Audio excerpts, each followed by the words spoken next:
Have you ever looked at an old photograph and felt like something was off? Like the image was hiding a secret just beneath its faded surface? Today we're diving into one of the most unsettling photographic mysteries from the early 20th century. A simple portrait of a boy holding wildflowers that concealed something far more disturbing than anyone could have imagined.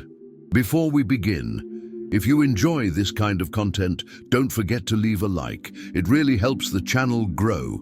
The photograph arrived at the Boston Restoration Institute in March 2018, tucked inside a leather-bound album that had been donated by the estate of Margaret Thornhill, a 94-year-old woman who had passed away 3 months earlier.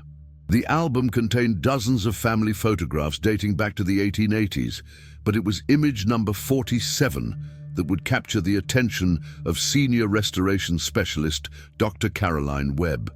The photograph showed a boy, approximately 9 years old, standing in what appeared to be a meadow or clearing. He wore a white cotton shirt with suspenders, knee-length trousers, and scuffed leather boots typical of rural American children at the turn of the century.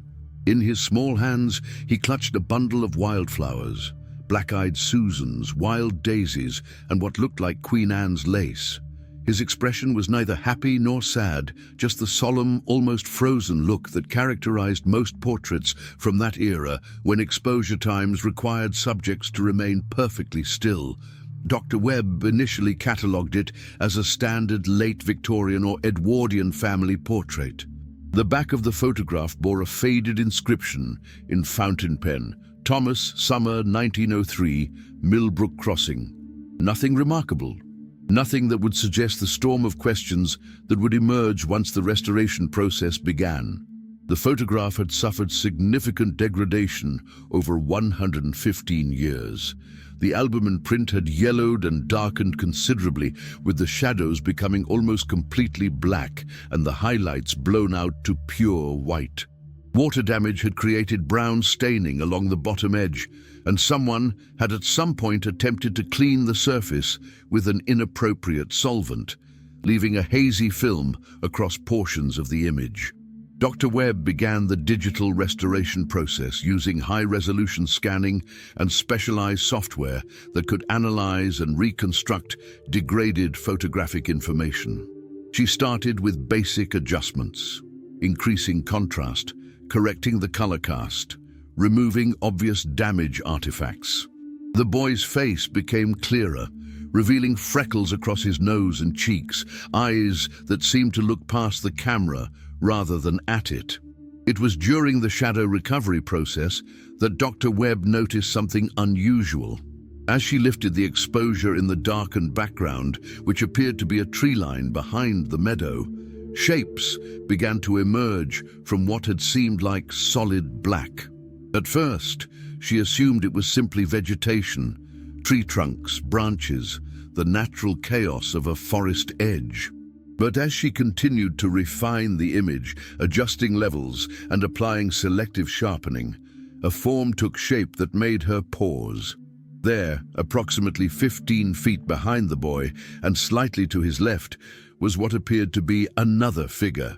The figure was tall, significantly taller than the boy, and seemed to be standing among the trees.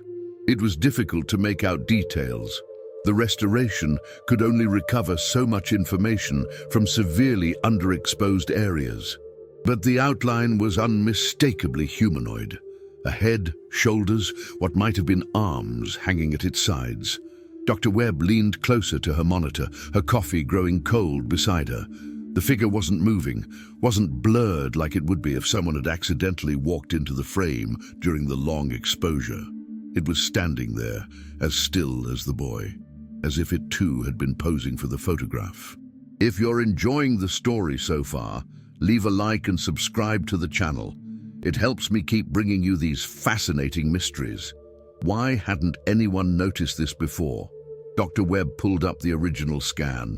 In the unrestored version, the background was so dark that the figure was completely invisible to the casual observer. It had been there all along, hidden in the shadows for over a century, waiting for technology capable of pulling it from the darkness. Doctor, Webb saved her work and sent the file to her colleague, forensic photograph analyst Marcus Chen, with a simple message. "Take a look at the background. Tell me I'm not seeing things." Marcus's reply came 30 minutes later. "You're not seeing things. That's definitely a person. But Caroline, something about this doesn't feel right. The way they're standing, the positioning. It's like they're watching the boy, and they didn't want to be seen." That evening, Dr. Webb began researching Millbrook Crossing. She found it wasn't a town, but rather a rural crossroads in western Massachusetts near the Vermont border. In 1903, it would have been sparse farmland with scattered homesteads, connected by dirt roads and surrounded by dense forests. The area had been more populated in the mid-1800s, but had declined as younger generations moved to cities for factory work. What she found next made her reconsider whether she should continue this particular restoration project. In the summer and fall of 1903, 3 children from the Millbrook Crossing area had gone missing. The first was a 7-year-old girl named Emma Pritchard, who disappeared in June while walking home from a neighbor's farm. The second was 11-year-old Robert Hastings, last seen in August playing near Stony Creek. The third was 9-year-old Thomas Whitmore, who vanished in late September. Thomas Whitmore, the same name inscribed on the back of the photograph. Dr. Webb felt a chill run down her spine as she stared at the boy's face on her screen. The photograph had been taken in the summer of 1903, likely just weeks or months before Thomas disappeared. And behind him, hidden in shadows that no one could see with the naked eye in 1903, stood a figure watching him. She pulled up the case files she'd found in digitized newspaper archives. The Millbrook Crossing disappearances had never been solved. Authorities at the time suspected a drifter or transient worker, someone passing through the rural area who had taken advantage of children playing alone in isolated locations. Search parties had combed the forests for weeks, but no bodies were ever found. No suspects were ever arrested. The cases simply went cold, joining the countless other unsolved mysteries of rural America in the early 20th century. Dr. Webb looked again at the figure in the trees. Who were they? Why were they there, standing so still, so deliberately positioned, just out of clear view? Had they known the photograph was being taken? Had they wanted to be in the image, or had they believed the shadows would hide them completely? And most disturbing of all, had this photograph captured the last known image of Thomas Whitmore before he vanished forever? Word of Dr. Webb's discovery spread quickly through the restoration community, and within days, the photograph had attracted attention from historians, forensic experts, and amateur investigators fascinated by historical cold cases. The Boston Restoration Institute received dozens of emails requesting more information, copies of the image, details about the restoration process. Dr. Webb found herself both exhilarated and unsettled by the attention. She had worked on thousands of photographs during her career, but none had ever generated this level of interest or carried such a dark implication. She decided to conduct a more thorough investigation before making any public statements. Her first step was to contact local historical societies in Massachusetts, particularly those near the former location of Millbrook Crossing. She connected with Robert Dunham, a retired school teacher and volunteer historian for the Franklin County Historical Society, who had spent years documenting the region's past. "Millbrook Crossing," Robert said over the phone, his voice tinged with recognition. "That's a name I haven't heard in a long time. The crossroads doesn't even exist anymore. Route 112 was rerouted in the 1960s, and most of the old homesteads were abandoned or torn down. But yes, I know about the disappearances. They're part of local folklore, though most people have forgotten the actual details." Robert agreed to help research the Whitmore family and any surviving records from 1903. Meanwhile, Dr. Webb enlisted Marcus Chen to conduct a more detailed forensic analysis of the figure in the background. Using advanced imaging techniques, Marcus isolated the figure and attempted to extract every possible detail from the limited information available. His findings were both revealing and deeply strange. The figure is approximately 6 feet tall, maybe slightly taller, Marcus explained during a video call, sharing his screen to show various enhanced versions of the image. They're wearing dark clothing, possibly black or very dark brown. I can't determine if it's a coat or a long jacket, but it covers them from neck to at least mid-thigh. I can't make out any facial features. The resolution just isn't there, and that area is too shadowed. But here's what's odd, he continued, zooming in on the figure's position relative to the trees. The lighting doesn't quite make sense. Look at the boy. He's lit from the front and slightly from the left, probably late morning or early afternoon sun. The shadows on his face and body are consistent with natural outdoor lighting. But the figure in the trees, they're almost uniformly dark. There's no variation in tone that I would expect from someone standing in dappled forest shade. What does that mean? Dr. Webb asked. I'm not sure, Marcus admitted. It could mean the figure was wearing entirely black clothing and standing in particularly deep shade. Or it could mean something about the exposure or development process created this effect. But it's unusual. It's like they're absorbing light rather than reflecting it. Leave a comment below about what you think of this mystery so far. Over the next week, Robert Dunham sent Dr. Webb a series of documents he'd uncovered in county archives. The Whitmore family had been small farmers, living on 40 acres about 2 miles from the Millbrook Crossing crossroads. Thomas was their only child. His father, Samuel Whitmore, worked as both a farmer and occasional carpenter. His mother, Elizabeth, took in sewing work to supplement the family's income.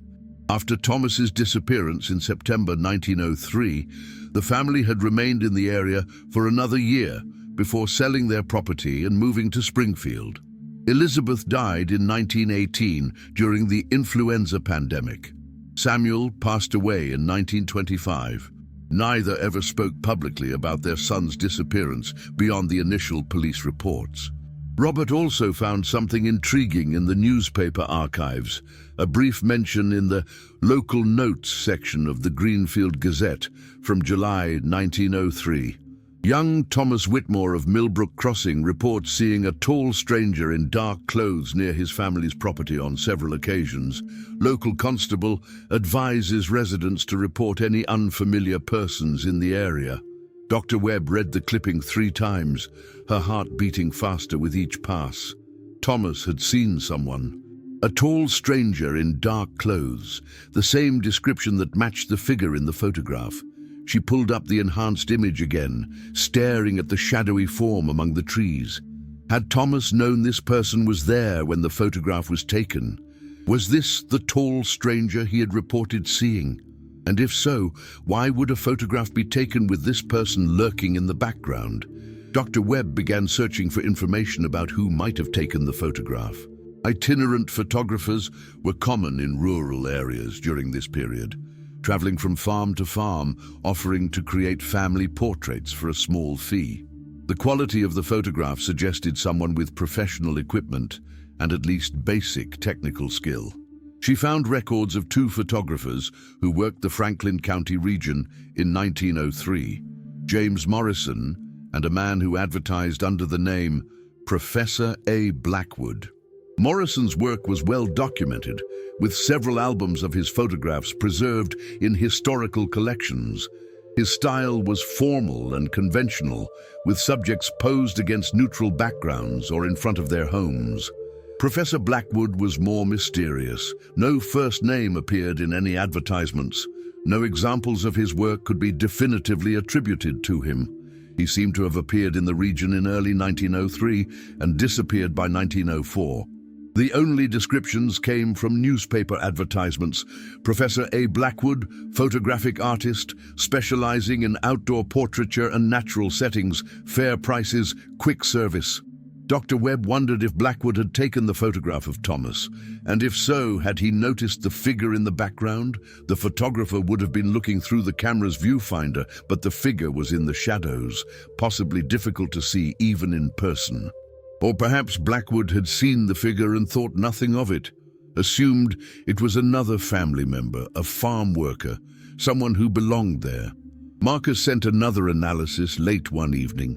He had applied a technique called neural network enhancement, using AI trained on thousands of period photographs to intelligently fill in details and reduce noise. The results were controversial among purists, but could sometimes reveal information invisible to traditional methods. The enhanced image of the figure was clearer, but also more unsettling. The proportions seemed slightly wrong, the arms too long, the shoulders too narrow, the head oddly shaped. Marcus cautioned that these could be artifacts of the enhancement process, the AI making incorrect assumptions based on incomplete data. But there was one detail that seemed reliable, the position of the figure's head. It wasn't looking at the camera. It was angled downward toward the boy. "I've measured the angles multiple times," Marcus wrote in his email. "Based on the figure's height and position and the boy's location, the figure is definitely focused on Thomas. They're not casually standing there or looking around. They're watching him specifically and intently." Dr. Webb saved the enhanced image and sat back in her chair, feeling a mix of fascination and unease. Every new piece of information seemed to deepen the mystery rather than resolve it. The photograph was becoming less of a simple historical artifact and more of a document of something darker, a moment frozen in time that captured, perhaps inadvertently, something that shouldn't have been there. She thought about Thomas Whitmore, 9 years old, holding his bundle of wildflowers, unaware that 2 months later he would walk into the forest and never return. Had he been afraid? Had he sensed something was wrong? Or had he been a trusting child, not yet aware that the world contained people who might wish him harm? And the figure in the trees, who were they? Were they the person responsible for the disappearances? Or were they something else? Something that defied easy explanation. Dr. Webb didn't believe in ghosts or supernatural phenomena. She was a scientist, trained to look for rational explanations. But as she stared at that shadowy figure, half hidden among the trees, watching a boy who would soon vanish without a trace, she couldn't shake the feeling that this photograph had captured something that existed at the boundary between the explainable and the inexplicable. As news of the photograph spread through social media and photography forums, amateur researchers began conducting their own investigations. Several found additional information about the 1903 Millbrook Crossing disappearances, including details that had been forgotten or never widely reported. One researcher, a genealogist named Patricia Knowles, discovered that the disappearances weren't isolated to that single year. Going back through records from 1890 to 1910, she found a pattern of missing children in the broader western Massachusetts and southern Vermont region. 17 cases in total, all unsolved, all involving children between the ages of 6 and 12. The cases shared common elements. Children disappeared while alone or with other children, usually in rural areas near forests or streams. Most vanished during summer months. No bodies were ever recovered. No credible suspects were ever identified, though in several cases, witnesses reported seeing a tall man in dark clothes in the vicinity days or weeks before the disappearances. Patricia sent her research to Dr. Webb with a note. "I think your photograph may have captured someone who was responsible for far more than 3 disappearances. The pattern is too consistent to be coincidental." Dr. Webb shared the information with Marcus and Robert Dunham. Together, they began mapping the disappearances geographically and chronologically. When plotted on a map, the cases formed a rough line moving north to south over the 20-year period, starting in southern Vermont in the early 1890s, moving through western Massachusetts in the early 1900s, and apparently ending in northern Connecticut around 1910. "It's like someone was moving through the region," Robert observed during a conference call. "Staying in an area for a year or two, then moving on. Rural areas where people didn't know each other well, where a stranger could blend in as a transient worker or traveling tradesman. Or a traveling photographer, Dr. Webb added quietly.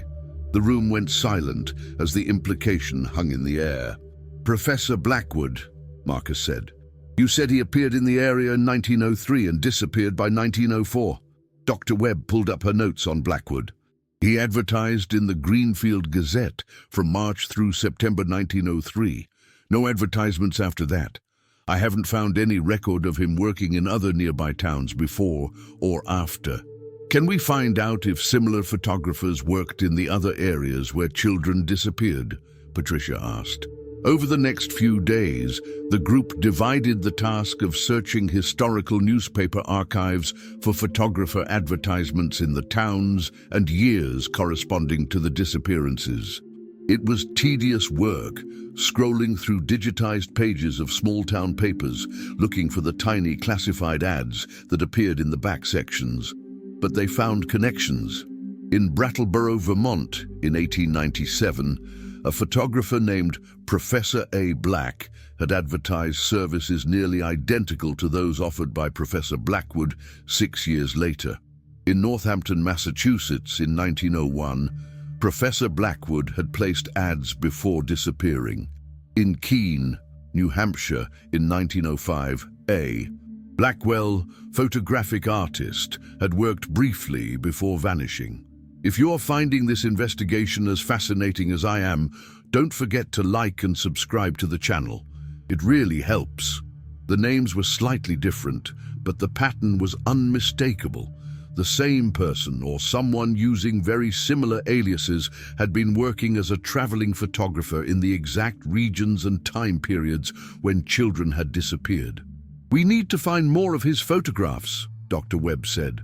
If he was documenting his victims, there might be others like the Thomas Whitmore image, other photographs with figures in the background. The group put out requests through historical societies, genealogy forums, and photography collector groups, asking anyone with family photographs from western Massachusetts, southern Vermont, or northern Connecticut from the 1890s, 1910s to check for photographer attributions or any unusual elements in the images. Responses began trickling in. Most were dead ends. Photographs by known photographers, images with no unusual features. But 3 discoveries stood out. The first came from a woman in Vermont whose grandmother's photo album contained a picture dated 1896 of 2 girls, ages 8 and 10, standing beside a stream. The back of the photograph was marked Sisters, August 1896, with no photographer attribution. When the woman scanned the image at high resolution and adjusted the exposure, a figure appeared in the trees across the stream, tall, dressed in dark clothing, watching the girls. The second came from a Connecticut family whose great-grandfather's papers included a photograph of a boy fishing, dated 1909. Enhanced examination revealed a shadow among the trees that resolved into a humanoid shape when the exposure was lifted, positioned as if observing the child. The third was perhaps the most disturbing. A Massachusetts museum had in its collection a photograph from 1902 showing 3 children playing in a field. The original photographer was unknown.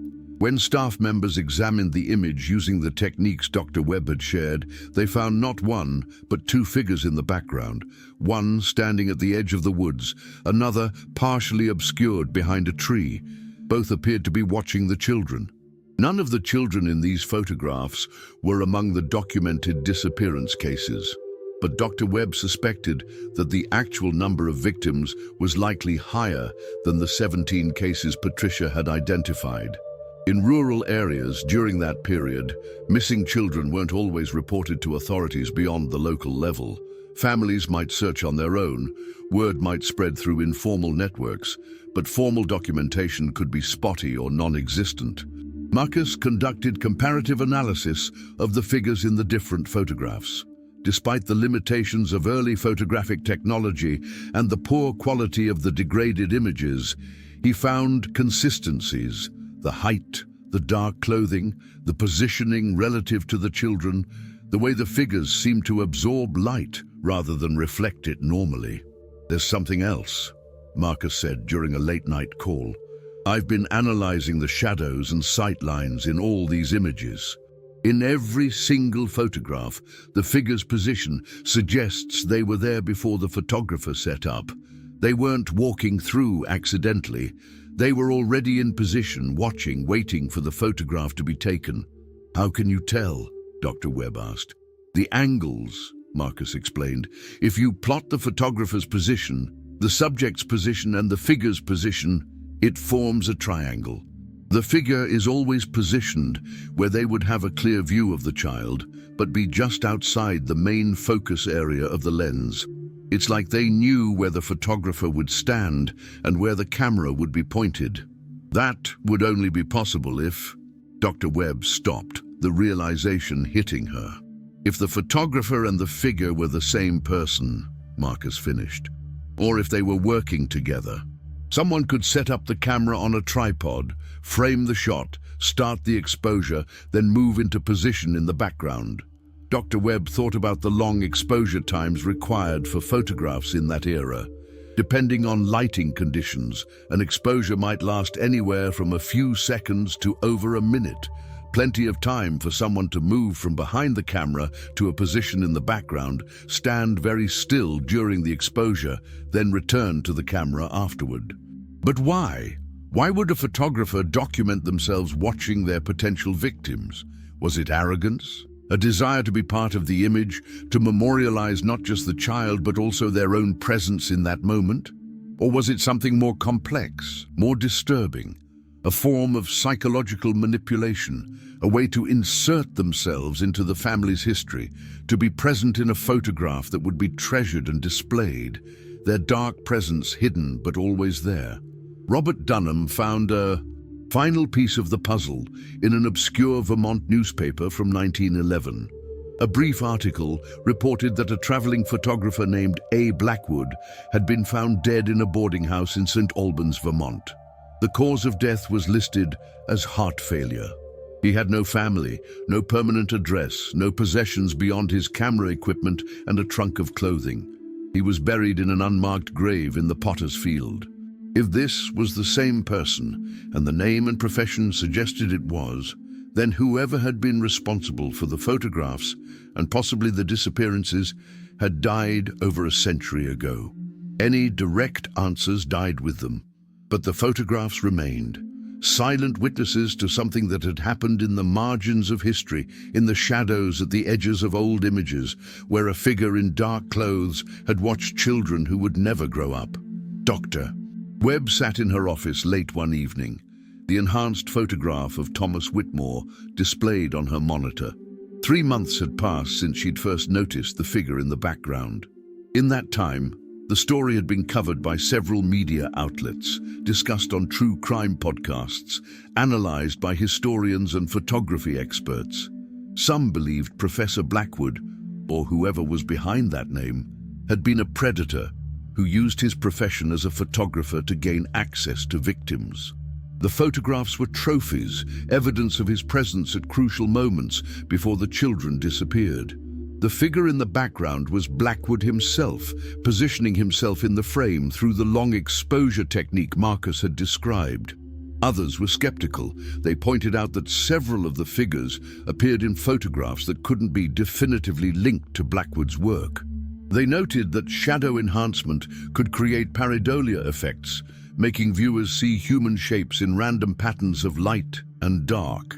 They argued that even if the figures were real people, there was no proof they were connected to the disappearances. They could have been farmhands, family members, or innocent passers-by. Dr. Webb understood both perspectives. As a scientist, she believed in evidence and verifiable facts. But as someone who had spent months studying these images, she couldn't shake the conviction that the photographs were showing her something genuine and deeply disturbing. She had tried to find more information about the man who died in St. Albans in 1911. The burial records listed him as A. Blackwood, age unknown, occupation photographer. No other details. She'd contacted the Vermont Historical Society to see if the Potter's Field still existed. if there might be any way to locate the grave, but the cemetery had been relocated in the 1950s during highway construction. The unmarked graves had been moved to a different location, and records of which grave went where were incomplete at best. Even if they could locate the grave and exhume the remains, what would they learn? DNA evidence might confirm identity if there were relatives to compare with. But over a century later, finding living descendants of someone who left no family would be nearly impossible.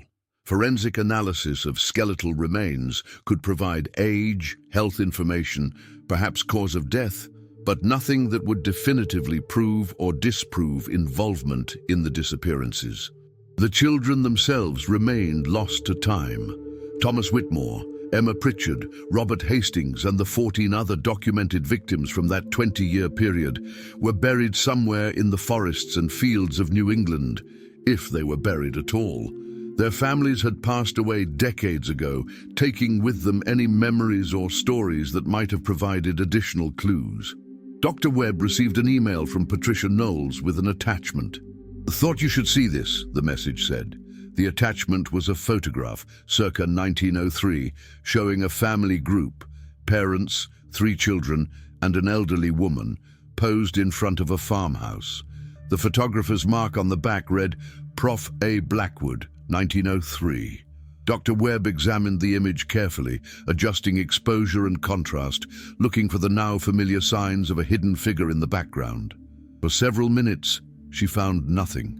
The photograph appeared to be exactly what it seemed, a simple family portrait with no sinister elements. Then she noticed something in one of the farmhouse windows, behind the family. The window was dark, reflecting nothing, but as she increased the brightness, a shape became visible. A face, pale and indistinct, pressed against the glass from inside the house, looking out at the family, watching them as they posed for the camera. The figure that had been in the backgrounds of the other photographs had somehow gotten inside this house. Dr. Webb felt a chill run down her spine. She pulled up Patricia's email and replied, "Do you know if anything happened to this family? Any disappearances?" The response came an hour later. The family name was Kershaw. They lived outside of Brattleboro. In November 1903, their youngest daughter, age 7, disappeared while playing in the barn. Never found. Dr. Webb saved the image and added it to her growing collection. 7 photographs now, spanning from 1896 to 1909, all potentially connected to Professor Blackwood, all showing figures in shadows or windows, all associated with families who would lose a child. She had one final interview scheduled, a phone call with Dr. Raymond Chen, a psychology professor who specialized in the study of criminal behavior in historical contexts.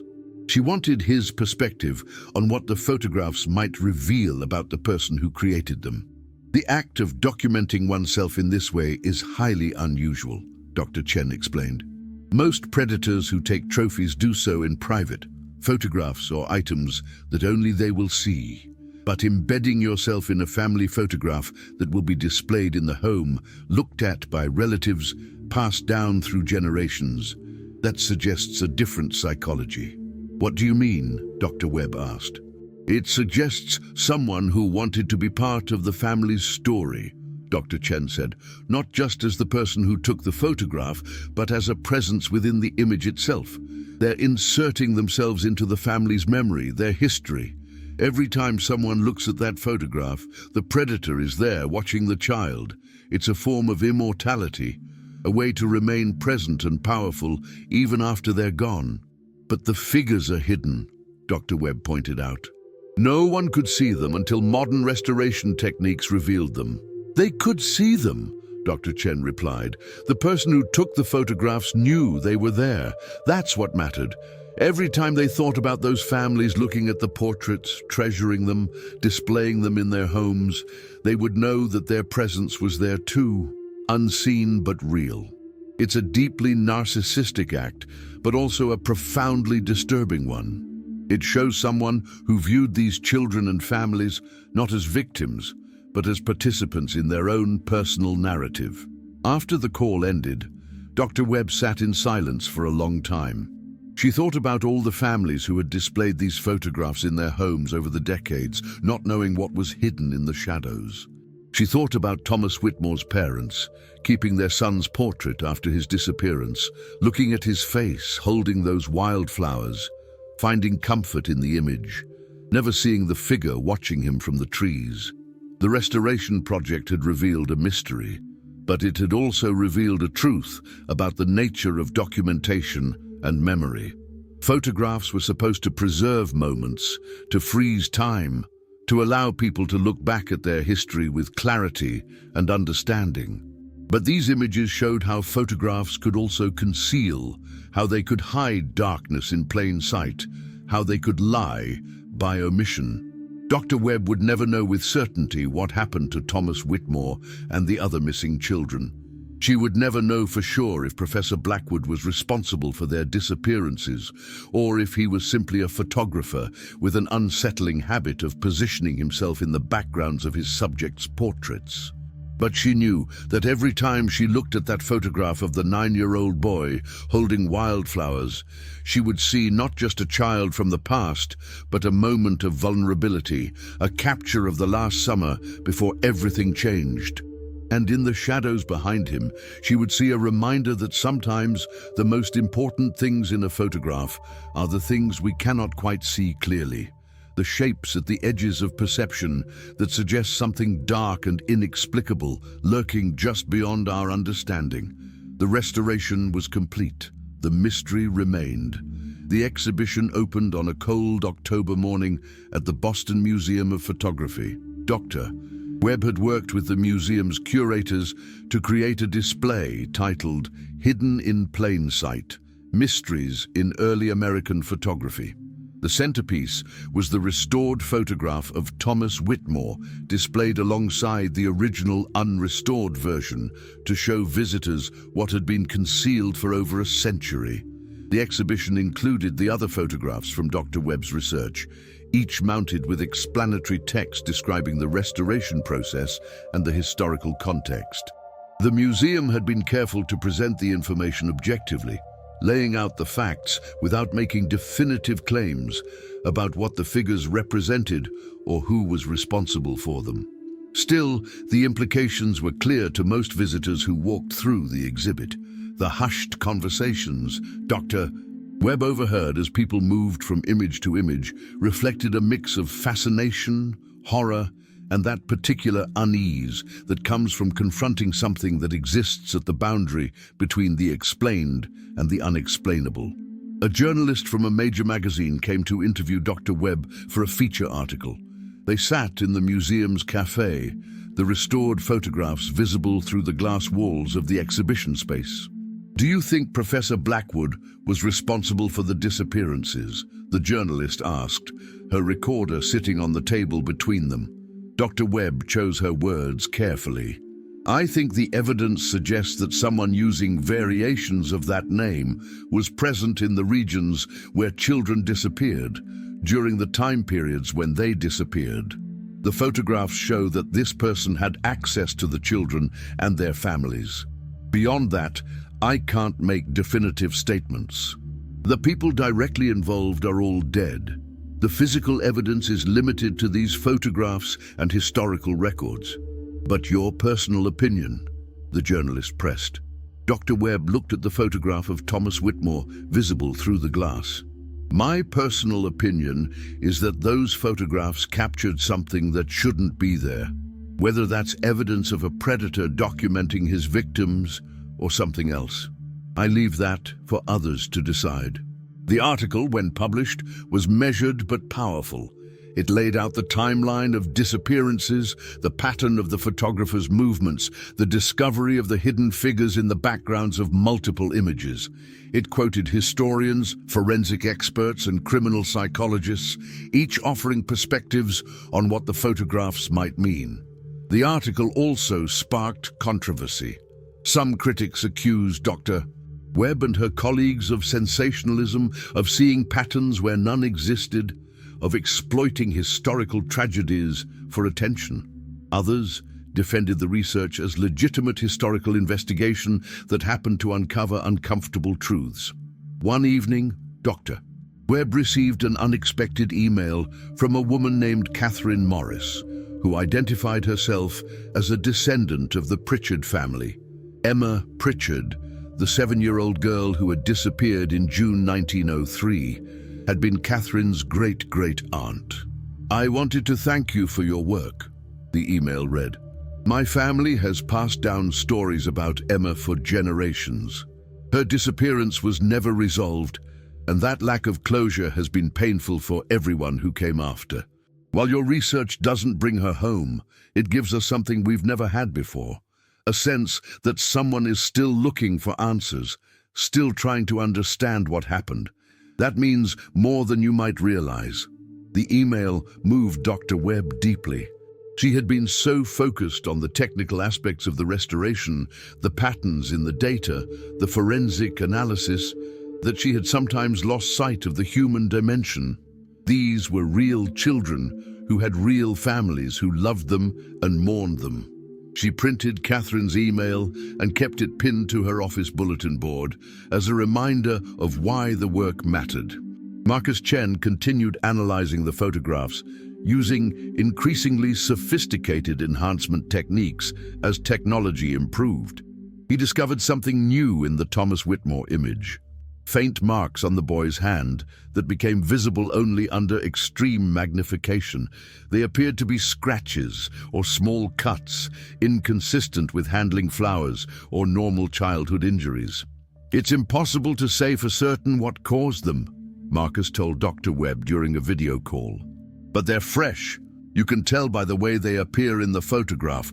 Whatever happened to create those marks, it happened shortly before the picture was taken." Dr. Webb thought about the newspaper clipping from July 1903, about Thomas reporting seeing a tall stranger in dark clothes near his family's property.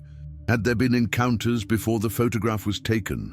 Had Thomas been afraid but unable to articulate why?